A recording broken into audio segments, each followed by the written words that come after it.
Assalamualaikum warahmatullahi wabarakatuh.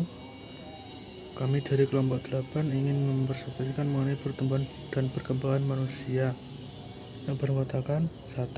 Umi Khairunisa Soraya dengan NIM 430 402 001 63. Yang kedua, Ulfian Urubai dengan NIM 430 402 001 64. Dan yang terakhir adalah saya sendiri, Oi Setiawan dengan NIM 430 402 001 65. Ayat dan terjemahan dari Quran Surat Al-Mu'minun ayat 12-16. Bismillahirrahmanirrahim. Walaqad khalaqnal insana min sulalatin min tin thumma ja'alnahu nutfatan fi qararin makin thumma khalaqna nutfata 'alaqatan fa khalaqnal 'alaqata mudghatan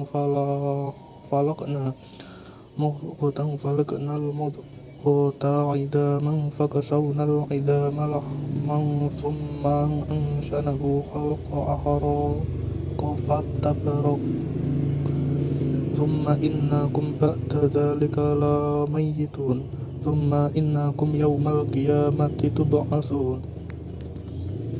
Yang artinya, dan sesungguhnya kami telah menciptakan manusia dari suatu saripati, yaitu berasal dari tanah. Kemudian kami jadikan saripati itu air mani yang disimpan dalam tempat yang kokoh adalah rahim. Kemudian air mani itu kami jadikan segumpal darah, lalu segumpal darah itu kami jadikan segumpal daging, dari segumpal daging itu kami jadikan tulang belulang, lalu tulang belulang itu kami bungkus dengan daging. Kemudian kami jadikan dia makhluk yang berbentuk lain. Maha suci Allah, pencipta yang paling baik. Kemudian sesudah itu, sesungguhnya kamu sekalian benar-benar akan mati. Kemudian sesungguhnya kamu sekalian akan dibangkitkan dari kuburmu di hari kiamat. Quran Surat Al-Alaq ayat 1-2. Bismillahirrahmanirrahim. Iqra bismi rabbikal ladzi khalaq khalaqal insana min 'alaq.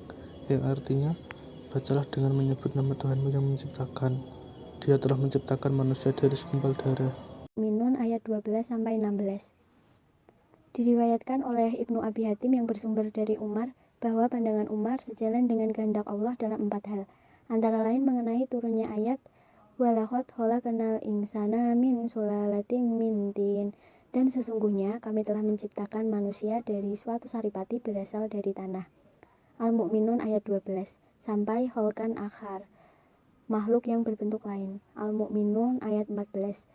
Pada waktu mendengar ayat tersebut, Umar berkata, Fatabarakallahu ahsanul khaliqin. Maha suci Allah, pencipta yang paling baik. Maka turunlah akhir ayat tersebut, Al-Mu'minun ayat 14, yang sejalan dengan ucapan Umar. Asbabun nuzul dari Quran Surat Al-Alaq ayat 1-2. Pada awal kerasulan Muhammad, beliau berkelwat meninggalkan keramaian di Gua Hira. Setelah beberapa hari, beliau menerima wahyu yang pertama, Surat Al-Alaq 1-5, dalam keadaan kedinginan. Beliau menemui Khadijah dan menceritakan yang telah terjadi. Warakah bin Naufal adalah pendeta yang menjelaskan bahwa itu adalah peristiwa kenabian sebagaimana terjadi pada nabi-nabi sebelumnya. Pendapat beberapa mufasir terkait penafsiran dalam Quran Surah Al-Mu'minun ayat 12-16. Di sini saya akan menjelaskan sedikit saja mengenai materi ini. Ada tafsir Ibnu Katsir. Allah Ta'ala berfirman seraya memberitahukan mengenai permulaan penciptaan manusia dari saripati tanah, yaitu Adam. Allah Ta'ala telah menciptakannya dari tanah liat kering yang berasal dari lumpur hitam yang diberi bentuk. Mujahid mengemukakan, min sulalatin, berarti dari mani anak cucu Adam. Imam Ahmad meriwayatkan dari Abu Musa dari Nabi Shallallahu Alaihi Wasallam. Beliau bersabda, sesungguhnya Allah menciptakan Adam dari satu genggaman tanah yang digenggamnya dari seluruh permukaan bumi. Kemudian anak-anak Adam datang sesuai dengan kadar warna tanah. Di antara mereka ada yang merah, putih, hitam. Dan di antara hal tersebut juga ada yang jahat dan juga ada yang baik. Hadis tersebut telah diriwayatkan oleh Abu Daud dan At-Tirmizi. Tafsir Quran Surah Al-Alaq ayat 1-2. Tafsir Muyassar. Wahai Nabi, bacalah Al-Quran yang telah diturunkan kepadamu, diawali dengan menyebut nama Tuhanmu yang Esa dalam menciptakan, yang telah menciptakan semua manusia dari segumpal darah beku berwarna merah. Wahai Nabi, bacalah Al-Quran yang telah diturunkan kepadamu. Sesungguhnya Tuhanmu sangat melimpah kebaikannya dan sangat luas kemurahannya. Dialah yang mengajari makhluknya cara menulis dengan pena, yang mengajari manusia apa yang sebelumnya tidak pernah diketahuinya, yang memindahkannya dari gelapnya kebodohan kepada cahaya ilmu. Munasabah ayat. Quran Surah Al-Mu'minun ayat 12-16 bermunasabah dengan Quran Surah Al-Hijr ayat 26 yang berbunyi, Bismillahirrahmanirrahim, Walaqad khalaqnal insana min salsalim min hama'im masnun, yang artinya, dan sesungguhnya kami telah menciptakan manusia, Adam, dari tanah liat kering yang berasal dari lumpur hitam yang diberi bentuk.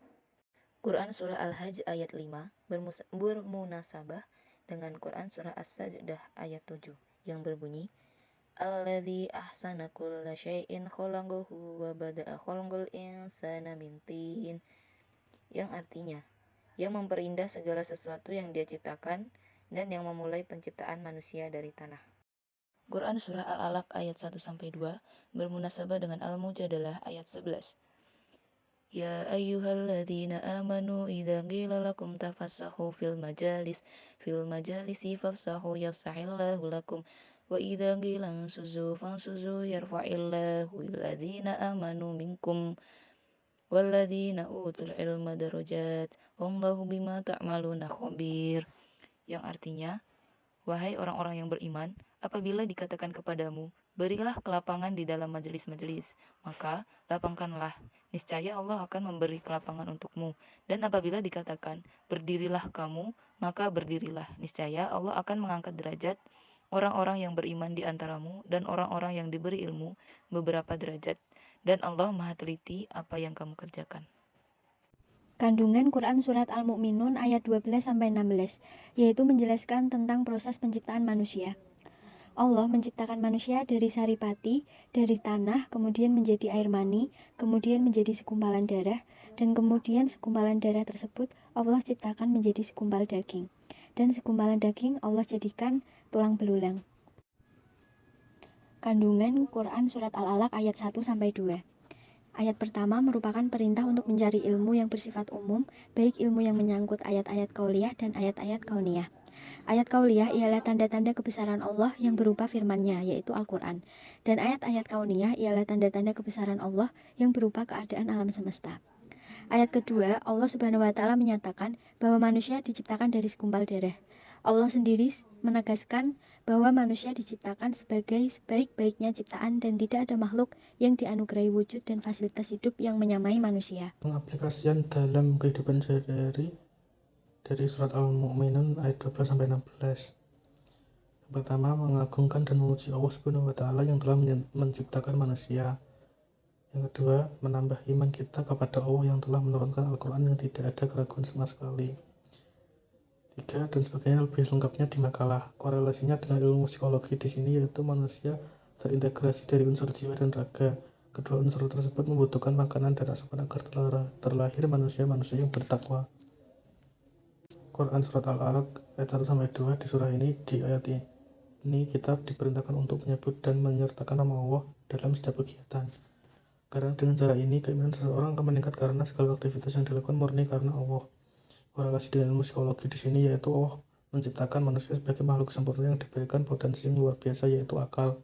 Allah memerintahkan manusia untuk menggunakan akal pikiran dengan sebaik-baiknya melalui proses Iqra, sebagaimana disebutkan pada surat Al-Alaq. Apabila ditafsiri, kata Iqra ini sangat luas sekali maknanya, setidaknya dapat dipahami dalam kandungannya memberikan proses dasar pendidikan bagi manusia dengan mengembangkan kemampuan akalnya sendiri.